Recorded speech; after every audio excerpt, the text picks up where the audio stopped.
Assalamualaikum warahmatullahi wabarakatuh. Bismillahirrahmanirrahim. Alhamdulillahirabbil alamin. Salatu wassalamu ala asrofil anbiya'i wal mursalin wa ala alihi wa sahbihi wa barik wa sallim ajma'in. Asyhadu an la ilaha illallah wahdahu la syarika lah wa asyhadu anna Muhammadan abduhu wa rasuluh. Bapak Ibu saudara sekalian, alhamdulillah kita dimudahkan kembali untuk duduk bersama di tempat yang mulia dalam suasana yang mulia. Dan duduknya kita di majelis ilmu seperti ini, sebagaimana sering dijelaskan, ini adalah merupakan jalan pintas menuju surga. Dan ini sebuah keutamaan bagi penuntut ilmu. Dan juga duduknya kita di majelis ilmu adalah untuk menghilangkan kebodohan yang ada pada diri kita. Dan duduknya kita di majelis ilmu adalah untuk menjadikan amal kita betul-betul berdalil. Jadi bukan katanya atau ujar orang Banjar itu ujar kayak itu aja, seperti itu. Nah, ini Bapak Ibu saudara sekalian, ini adalah argumen yang salah di dalam beragama. Dan kita akan melanjutkan pembicaraan kita bahwa ketika kita melakukan sebuah amalan atau amal soleh, maka amal tersebut harus ikhlas dan sesuai dengan petunjuk yang diajarkan oleh Rasulullah SAW itu kepada kita. Dan semakin mudahnya tersebar informasi, maka banyak yang mudah menulis apa yang ada di benaknya, termasuk dalam perkara-perkara agama. Apalagi di media sosial saat ini, baik di Facebook, di WA, Instagram, dan lain sebagainya. Maka terkadang orang menerima informasi tidak menyaring lebih dulu, dia kirim lagi kepada orang lain, tidak tahu informasi itu benarkah atau informasi itu salahkah. Namun inilah terkadang efek daripada kemajuan daripada teknologi sekarang ini atau informasi sekarang ini. Orang dengan mudah untuk menulis apa yang ada di benaknya. Bahkan dia tidak memikirkan apakah apa yang dia sebarkan itu adalah hoak yang akan menyusahkan orang lain atau tidak. Namun itu mungkin nomor berapa mungkin dalam pikiran orang. Namun yang jelas seperti itulah keadaan saat ini, termasuk juga di dalam hal-hal perkara-perkara agama. Bahkan yang tidak berhak berbicara itu juga berbicara. Yang sebenarnya mungkin dia hanya orang awam saja, akan tetapi karena keindahan dia di dalam berbicara, sehingga orang kagum kepadanya. Dan dia pun kagum dengan apa yang dia bicarakan. Ini sangat berbahaya sekali. Dalam hal-hal perkara keduniaan saja, itu orang tidak berani. Misalnya dalam ilmu kedokteran, orang tidak berani berbicara yang lain daripada kapasitasnya.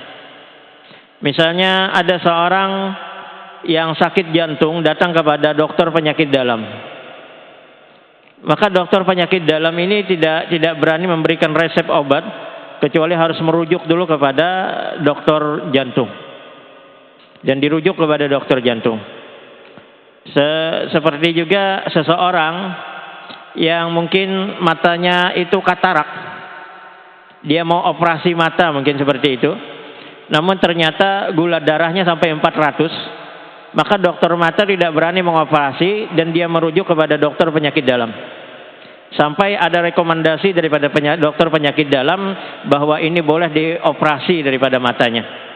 Nah, itu dalam perkara-perkara keduniaan atau dalam perkara-perkara kesehatan, itu yang sama-sama dokter saja, namun lain dalam kapasitas bidangnya, maka dia tidak berani berbicara atau dia tidak berani melakukan tindakan yang mungkin akan membahayakan daripada pasiennya.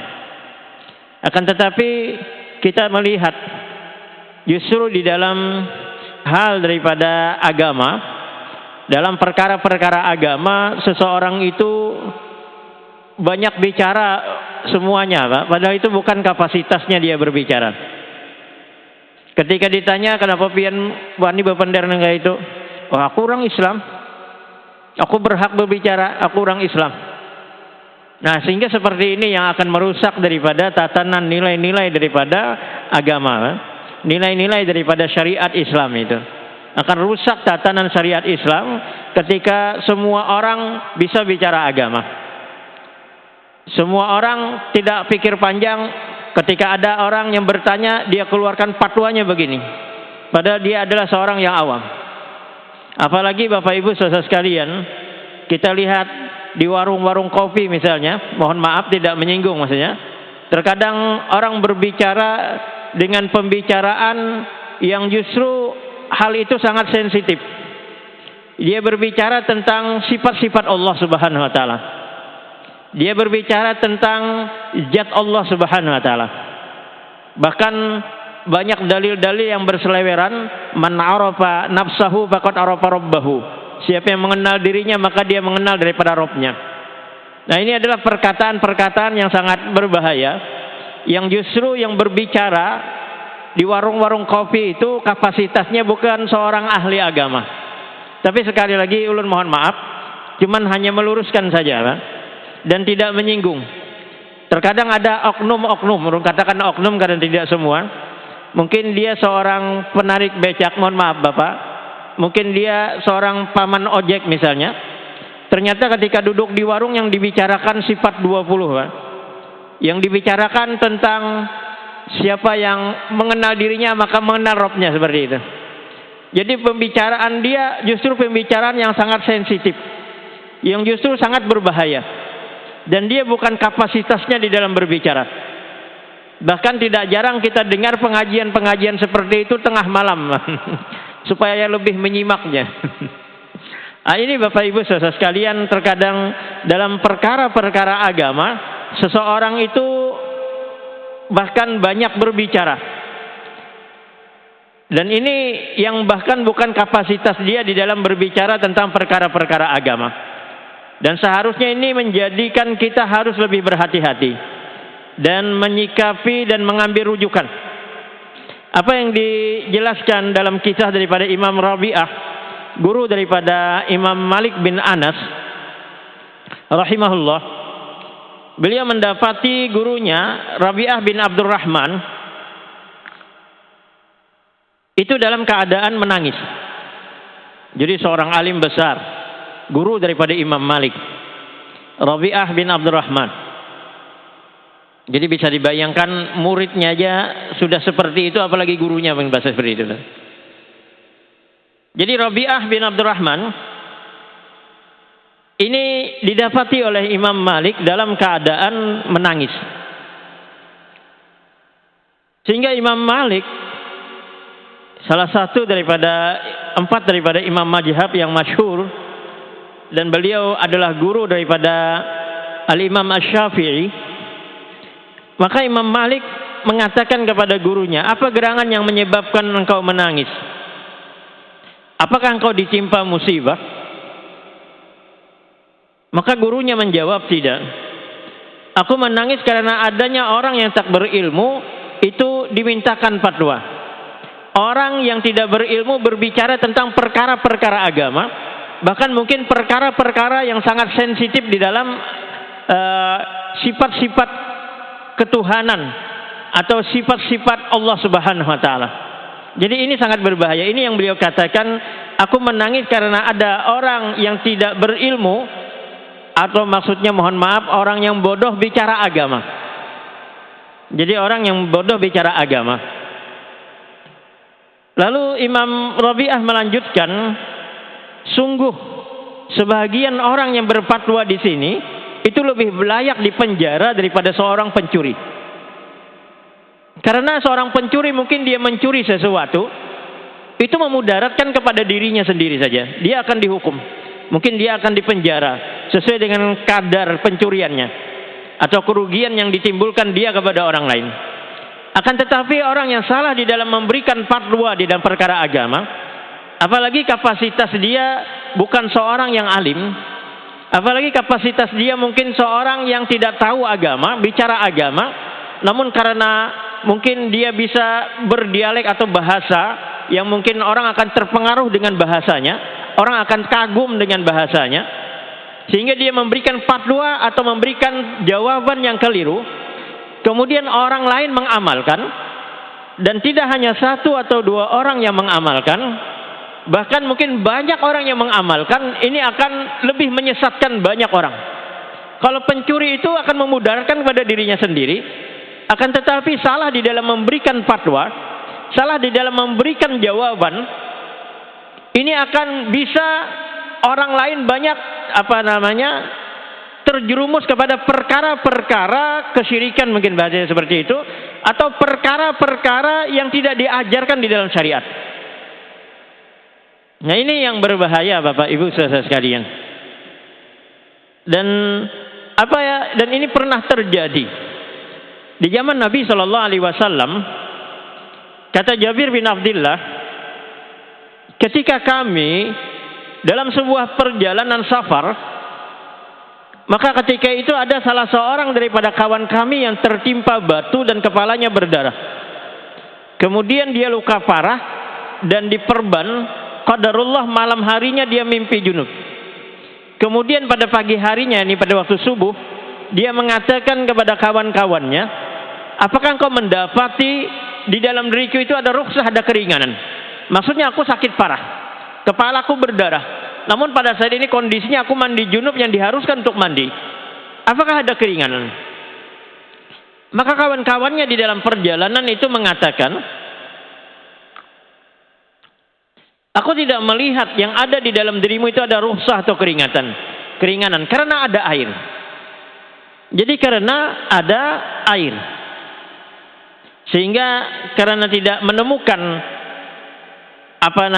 jawaban yang lain dan hanya menemukan jawaban yang ini, akhirnya orang yang luka parah itu pun mandi. Setelah mandi, karena panas, biasa kalau luka parah itu badan itu panas, bila mandi itu menggigil. Kemudian tidak berapa lama ketika dia menggigil, dia pun meninggal dunia. Maka kata Jabir bin Abdullah, kejadian ini kami ceritakan kepada Rasulullah SAW sesampainya kami di Madinah. Apa jawab Rasulullah SAW? Ternyata muka Nabi SAW itu merah, dan beliau mengatakan, qataluhu qatalahumullah. Dia telah membunuh dan Allah akan membalas daripada pembunuhannya. Maksudnya apa yang dia katakan merugikan orang lain, itu ada tanggung jawabnya nanti di akhirat.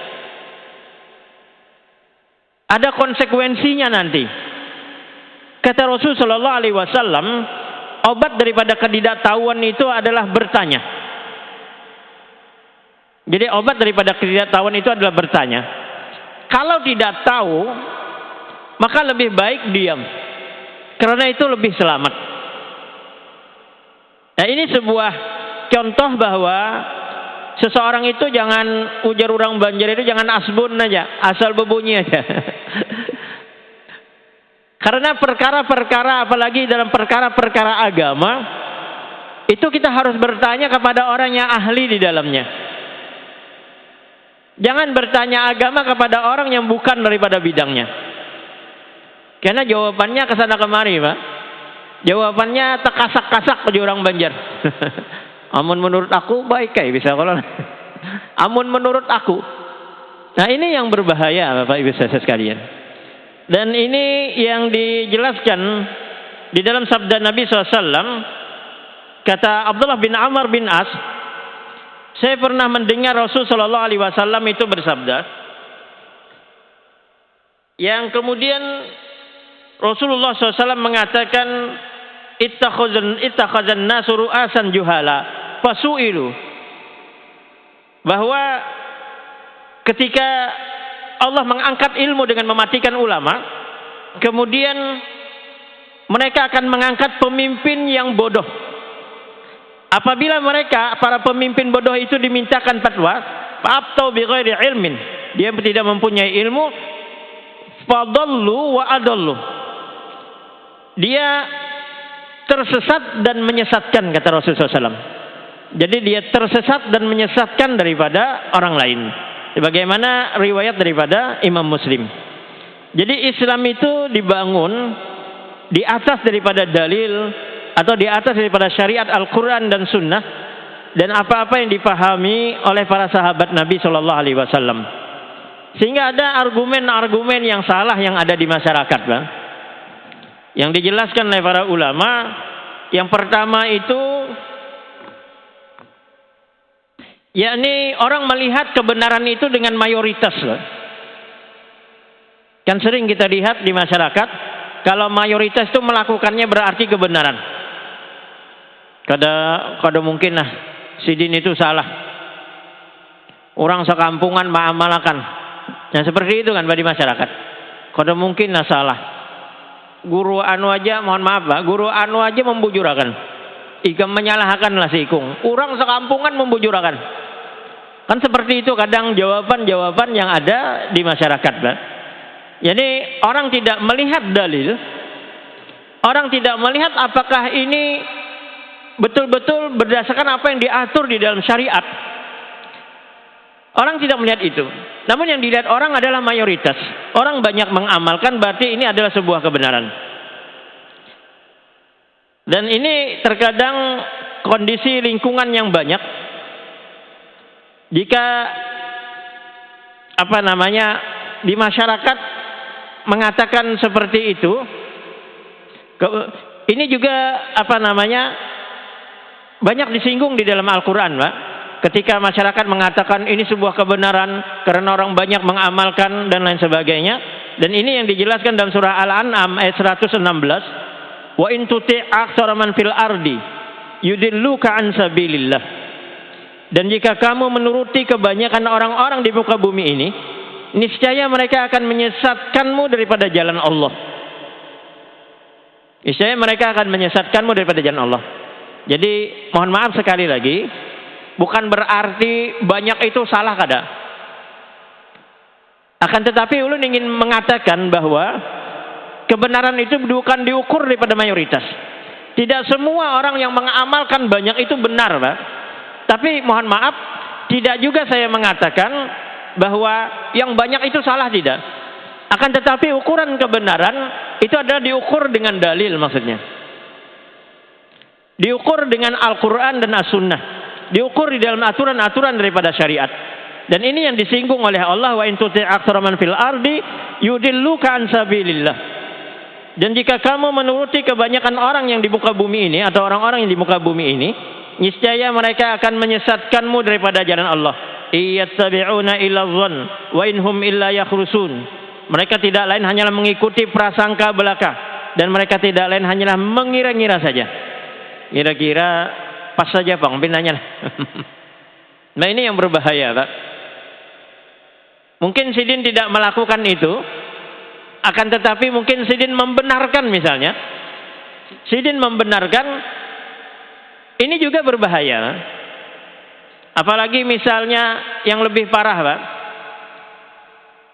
Ada orang datang ke dukun, sidin kada mau datang ke dukun. Tapi ketika orang yang datang ke dukun itu bercerita bahwa ini akan terjadi ini dan ini, ternyata setelah dilihat bujur juga jadi dukun itu. Lembah dilihat oleh sidin kejadian di masyarakat, nah ternyata bujur juga dukun itu. Padahal sidin kada datang ke dukun, Pak. Tapi membenarkan perkataan dukun itu, ini berbahaya juga, Pak. Nah ini terkadang orang mengambil kebenaran itu dalam ukuran mayoritas, Pak. Membenarkan perkataan-perkataan orang karena melihat mungkin ini istidrak yang Allah lanjurkan terjadi, maka orang banyak membenarkan. Nah ini berbahaya. Apalagi mungkin Bapak Ibu saudara sekalian, terkadang ada rumah kebakaran, pada rumah sini itu mestinya terbakar, tapi ternyata kada terbakar. Bekeramat sekali sidin aja. Di masyarakat kadang mencari-cari celah gitu, Pak. Apalagi ada foto tuan guru misalnya kada terbakar, nah bujurlah. Aku padahakan si Din itu nah alim benar. Bahkan lebih daripada perkataan-perkataan seperti itu. Nah ini Bapak Ibu saudara sekalian, sebenarnya terbakar atau tidak terbakar, atau dia selamat daripada kebakaran, itu adalah kehendak daripada Allah. Itu adalah aturan daripada Allah. Jadi jangan dibuat imit-imit macam-macam Pak, di masyarakat. Macam-macam dibuat seperti itu. Nah ini maksudnya orang melihat mengukur kebenaran itu daripada mayoritas. Terkadang juga Bapak Ibu saudara sekalian ada orang bercerita, aku ikam hampir kena musibah nah. Kemudian aku kiau si fulan nah. Mohon maaf Bapak Ibu saudara, ini juga ada di masyarakat. Dan ini sangat berbahaya Pak. Dan alhamdulillah aku selamat jar. Alhamdulillahnya bagus Pak. Tapi imitnya ini yang salah Pak. Pikiran jalan pikiran seperti ini yang salah Pak. Kenapa tidak mengembalikan kepada Allah? Nah ini Bapak Ibu saudara sekalian, terkadang masyarakat ini terpengaruh dengan ucapan-ucapan kebanyakan orang. Padahal ini sudah Allah singgung dalam surah Al-An'am tadi ayat 116 yang Allah jelaskan bahwa yang pertama itu wa in tuti' aktsara man fil ardi yudillukan sabilillah. Dan jika kamu menuruti kebanyakan orang di muka bumi ini, mereka akan menyesatkan kamu daripada jalan Allah. Kemudian yang kedua, iyattabi'una ila dhanna wa inhum illa yakhrusun. Mereka tidak lain hanyalah mengikuti prasangka belaka, dan mereka tidak lain hanyalah mengira-ngira saja. Kayak itu Bang. Apalagi kalau bulan puasa Pak, bulan Ramadan, limbah tuntung hari raya hadangi pian. Si anu dapat Lailatul Qadar aja. Lailatul Qadarnya beralih-alih Pak. Ada mohon maaf Pak, di aluh-aluh pindah ke Tamban, di Tamban pindah ke Anjir Pak. Masyarakat ini Bapak Ibu saudara sekalian, karena tahu apa-apa, dibawanya botol aqua, meniupakan barang. Nah ini Bapak Ibu saudara sekalian. Jadi orang tidak berpikir kebenaran itu, bujur kakak-kakak. Pokoknya Sidin itu dapat Lailatul Qadar. Sidin itu didatangi Lailatul Qadar. Dan dibuat cerita-cerita yang aneh-aneh Pak, supaya orang percaya, supaya masyarakat ini percaya.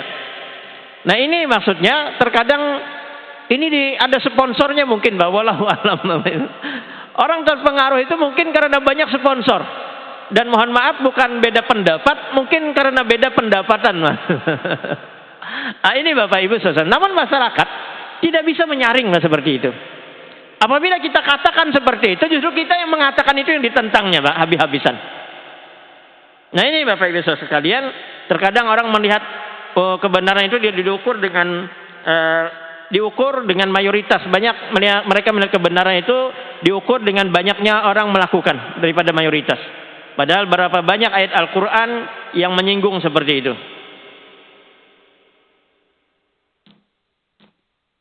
Nah ini Bapak Ibu saudara sekalian, yang pertama itu mayoritas. Seperti yang dulu pernah ulun katakan juga, munculnya amalan-amalan tanpa tuntunan itu. Yang pertama itu karena memang kebodohan. Kada tahu. Makanya orang Islam ini orang yang cerdas. Umat Islam ini adalah umat yang cerdas. Umat Islam ini tidak seperti orang Yahudi dan tidak seperti orang Nasrani. Yang Allah singgung di dalam Al-Quran surah Al-Fatihah yang sering kita baca, ghairil maghdubi alaihim waladhdallin. Bukan jalan orang-orang yang kau murkai. Siapa jalan orang yang engkau murkai? Dalam tafsir Ibnu Katsir dijelaskan bahwasanya jalan yang engkau murkai adalah jalan daripada orang Yahudi. Orang Yahudi itu mengilmui sesuatu, namun dia tidak mengamalkan daripada ilmunya. Dia mengetahui kerasulan Nabi SAW. Bahkan dalam riwayat itu dijelaskan, dia lebih mengenal Nabi SAW ciri-cirinya yang disebutkan dalam kitab Taurat lebih daripada mengenal anak-anak mereka. Jadi bayangkan anak kita serongan kita tahu Pak, ciri-cirinya, sifatnya tahu. Kadang anak banyak sikung ada nang pengarasan Pak, sikung ada nang perajuan, mungkin seperti itu Pak. Kadang anak kita itu sikung anak lain-lain kelakuannya. Akan tetapi bahwa apa yang dijelaskan dalam kitab Taurat, bahwasanya Rasulullah SAW, yakni Nabi yang akhir itu, dia lebih mengenal Nabi itu ciri-cirinya daripada anak-anak mereka.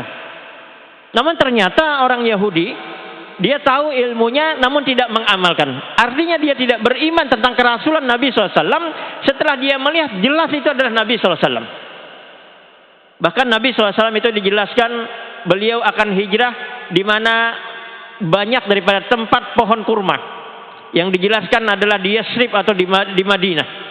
Itu dijelaskan bagaimana sepak terjang daripada kehidupan perjalanan seorang Nabi akhir zaman itu. Sehingga dulu banyak orang Yahudi yang tinggal di Yasrib, yakni di Madinah.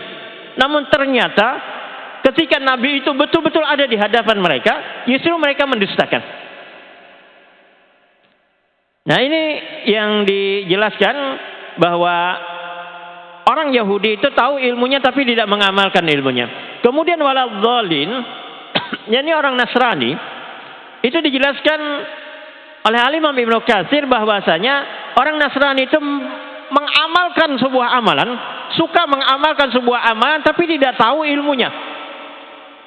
Dia suka beramal tapi tidak tahu ilmunya. Dia menganggap, mohon maaf, Isa Al-Masih itu adalah Tuhan, anak daripada Tuhan. Nah, ini sebuah kebodohan. Namun dia mengamalkannya. Akan tetapi seorang Muslim, kata Rasulullah SAW, orang Islam itu berada di tengah-tengah. Tidak seperti orang Yahudi, tidak seperti orang Nasrani. Tidak seperti orang Yahudi mengilmui tapi tidak mengamalkan ilmunya. Tidak seperti orang Nasrani, yakni suka beramal namun tidak tahu ilmunya. Namun orang Islam itu adalah orang yang cerdas. Dia mengilmui sesuatu dan dia mengamalkan ilmunya. Itu orang Islam. Dan ini sebab-sebab munculnya amalan itu tanpa tuntunan itu karena kebodohan, tidak memahami dalil dengan benar. Kemudian yang kedua itu menganggap baik amalan itu dengan akal semata aja. Ya tadi baik bagus saja Bang binanya. Yang penting kita ini jangan berhuwa-huwalan. Ikam gawe ampun ikam, aku gawe ampun aku juga. Kan seperti itu di masyarakat. Padahal dua-duanya mungkin bisa saja sesat, dua-duanya bisa saja salah. Namun supaya kada berhuwalan ayo gawe sudah masing-masing, kada berhuwalan lagi. Nah, ini akan mengaburkan daripada nilai-nilai kebenaran daripada agama. Kemudian mengikuti amalan itu dengan hawa nafsu. Jadi mengikuti amalan itu dengan hawa nafsu. Pokoknya ini bagus banget sudah. Ya seperti itu. Pokoknya bagus ini amalan nih. Pokoknya apa namanya? Ampun aku ini nah. Ini paten sudah. Orang kada ada mengamalkan, aku jangan mengamalkan. Karena memang kada ada berdalil. Orang kada ada juga mengamalkan. Ini terkadang di masyarakat, macam-macam hal-hal yang terjadi di masyarakat seperti ini. Kemudian juga bahwasanya kenapa orang memunculkan amalan itu tanpa tuntunan? Karena dia berbicara tanpa agama, tanpa ilmu dan tanpa dalil. Jadi ini juga berbahaya. Jadi ini Bapak Ibu saudara sekalian, yang dijelaskan argumen yang salah dalam beragama. Yang pertama yang ulun jelaskan tadi adalah karena orang melihat daripada banyaknya mayoritas orang beramal. Kemudian yang kedua itu berdalil dengan mimpi, Pak. Kan banyak, Pak. Aku mimpi jar. Itu mohon maaf Bapak Ibu saudara sekalian, saya tidak mengungkit-ungkit namun ingin meluruskan sesatnya daripada Lia Eden itu menjadi nabi itu karena dalam mimpi itu ditemui malaikat Jibril bahwa ikam ini kesimpulannya pada akhirnya ikam itu adalah seorang nabi. Nah ini sesatnya, Pak. Dia mengambil dalil dengan mimpi. Padahal mimpi itu bisa aja kembang tidur, Pak. Mimpi disatah ular, Pak. Pada bacaan guring. Coba bacaan guring ada mimpi macam-macam. Kemudian bisa saja mimpi itu daripada godaan syaitan. Syaitan menggoda kita. Kemudian bisa aja mimpi itu kabar gembira, bisa aja. Kalau mimpi yang baik ada apa, Pak? Aku dalam mimpi itu aja. Itu disuruh orang tua berjanggut putih. Itu berpender, ikam ini harus berbakti lawan kuitan ikam. Nah itu bagus. Mungkin sidin ini kada berbakti lawan kuitan. Ikam berbakti lawan kuitan. Tempuluh kuitan ikam itu hidup. Nah itu mimpi kada apa-apa, Pak, digawi seperti itu. Akan tetapi ketika mimpi macam-macam, ikam kada usah lagi sembahyang, ikam itu sudah sampai. Nah ini menyesatkan, Pak, mimpinya seperti ini. Sampai ke mana? Bisa sampai ke neraka apa seperti itu, mohon maaf Bapak Ibu. Nah ini terkadang orang berdalil seperti aneh-aneh, menganggap mimpi itu ada sebuah apa namanya, kalau dalam bahasa Jawa itu wangsit juga. Sebuah apa namanya itu sudah apa petunjuk dan lain sebagainya. Nah ini juga sebuah kesesatan orang berdalil dengan mimpi. Mimpi bukan dalil, tapi mimpi itu hanya sebuah penguat.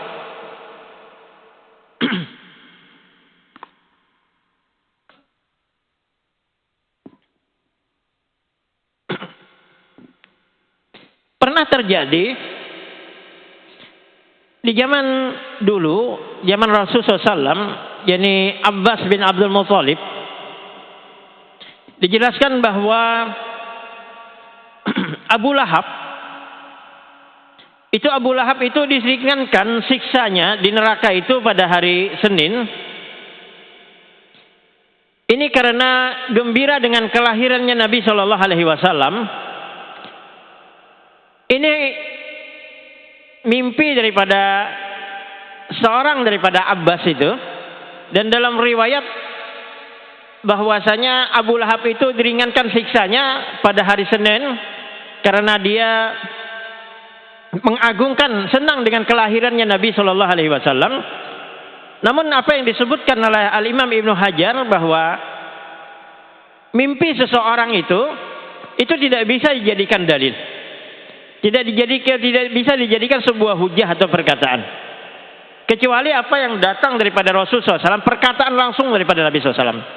Meskipun itu mimpi, kita bermimpi nabi-nabi berpender seperti ini, itu tidak bisa dijadikan hujah, Pak. Akan tetapi yang bisa dijadikan hujah, dalil itu adalah ketika itu adalah betul-betul datang daripada perkataan Nabi SAW yang dijelaskan dalam riwayat-riwayat yang sahih, Pak. Itu baru bisa diambil. Dan bahkan dalam riwayat itu Abu Bakar Siddiq ketika bersama Nabi SAW datang seseorang yang mengatakan kepada Rasul, ya Rasulullah, ulun bermimpi seperti ini dan seperti itu. Maka Abu Bakar Siddiq mengatakan, ya Rasulullah, biar ulun dulu mentawilkan mimpinya, pian hanya pian ngena nih apa pian menilainya. Jadi ya Abu Bakar, mimpi kamu itu seperti ini dan seperti ini. Kemudian kata Abu Bakar, ya Rasulullah, bagaimana pendapat ulun tentang mimpi orang ini? Kemudian Rasulullah SAW mengatakan, wahai Abu Bakar, apa yang kau katakan itu separuhnya bujur, separuhnya itu salah. Itu seorang Abu Bakar, Pak. Adakah orang yang lebih soleh daripada Abu Bakar setelah Nabi Shallallahu Alaihi Wasallam? Jadi jangan sembarang menawil-nawilakan mimpi. Sehingga apa yang dijelaskan oleh Al Imam Nawawi bahwa bila seseorang itu bermimpi bertemu Nabi SAW, maka yang dijadikan dalil adalah perkataan Rasul SAW di alam nyata. Jadi bukan sabda Nabi dalam mimpi.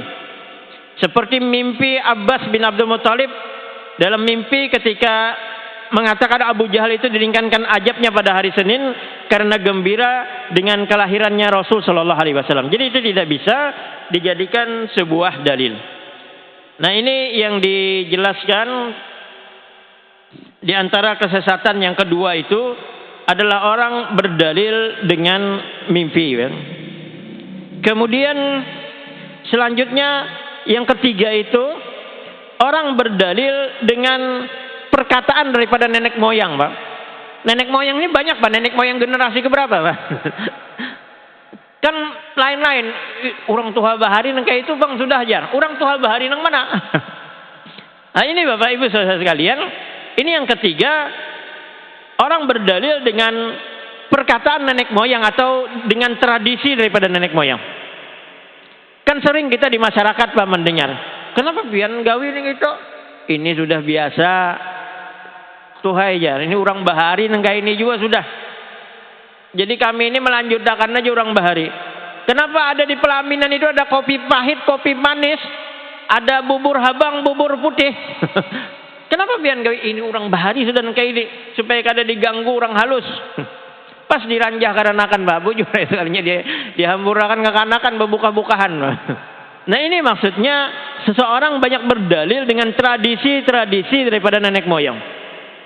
Dan ini dijelaskan oleh Allah di dalam Al-Quran surah Az-Zuhruf ayat 23. Wa kadzalika ma arsalna min qablika fi qaryatin min nadhirin illa qala mutrafuha inna wajadna aba'ana ala ummatin wa inna ala atharihim muqtadun. Dan demikian juga ketika kami mengutus seorang pemberi peringatan sebelum engkau wahai Muhammad SAW dalam sebuah atau dalam suatu negeri, maka orang-orang yang hidup mewah di antara mereka selalu mengatakan, sesungguhnya kami mendapati inna wajadna aba'ana, kami mendapati daripada nenek moyang kami ala ummatin wa inna ala asarihim muqtadun, yakni nenek moyang kami menganut suatu agama dan sesungguhnya kami sekedar mengikuti jejak-jejak daripada nenek moyang kami. Jadi kami mengikuti jejak-jejak daripada nenek moyang kami. Nah, ini berbahaya sekali Bapak Ibu saudara sekalian ketika seseorang itu berdalil dengan apa yang dikatakan daripada nenek moyang. Ini akan menyesatkan.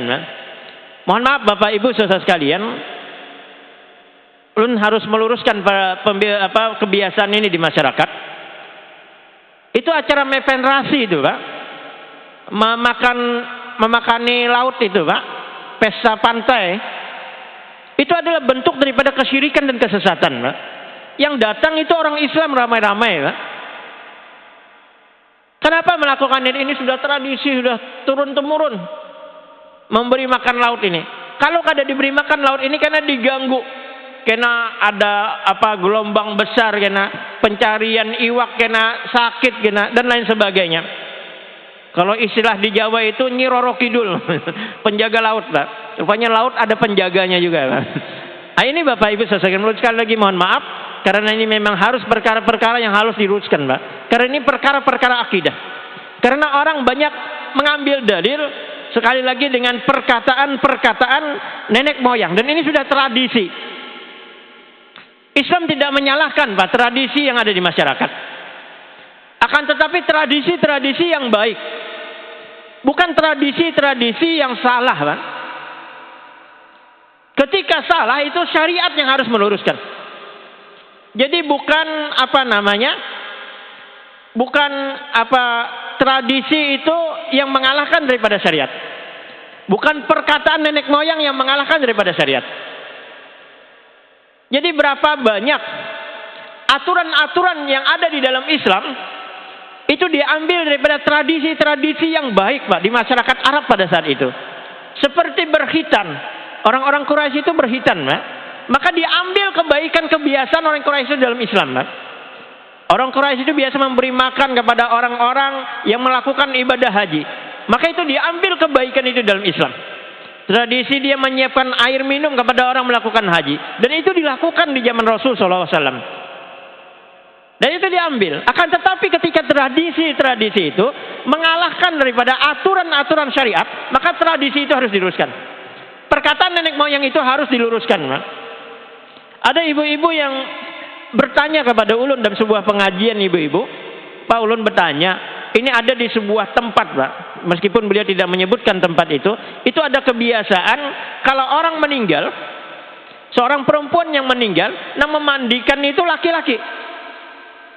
Padahal bukan mahramnya, bukan lakinya maksudnya. Itu kebiasaan Pak, sudah di masyarakat itu turun-temurun sudah. Ujalan kebiasaan itu salah, itu harus diluruskan. Yang laki-laki meninggal laki-laki juga memandikan. Nang bini-bini juga. Apalagi yang bukan daripada mahramnya. Maka ini tidak boleh. Nah ini maksudnya tidak boleh.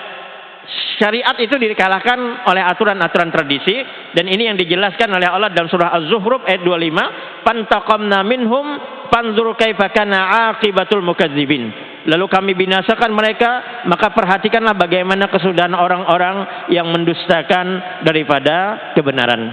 Jadi ini Bapak Ibu saudara sekalian yang ulun menjelaskan daripada pembicaraan kita pada hari ini, argumen yang salah di dalam beragama. Di antaranya orang melihat daripada banyaknya orang mengamalkan daripada mayoritas, kemudian berdalil dengan dalil mimpi, kemudian yang ketiga adalah berdalil dengan perkataan-perkataan nenek moyang atau tradisi nenek moyang.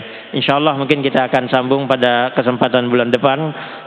Segala yang benar daripada Allah Subhanahu wa taala. Mudah-mudahan Allah senantiasa menambahkan kebaikan kepada kita. Subhanakallahumma wa bihamdika asyhadu an la ilaha illa anta astaghfiruka wa atubu ilaik.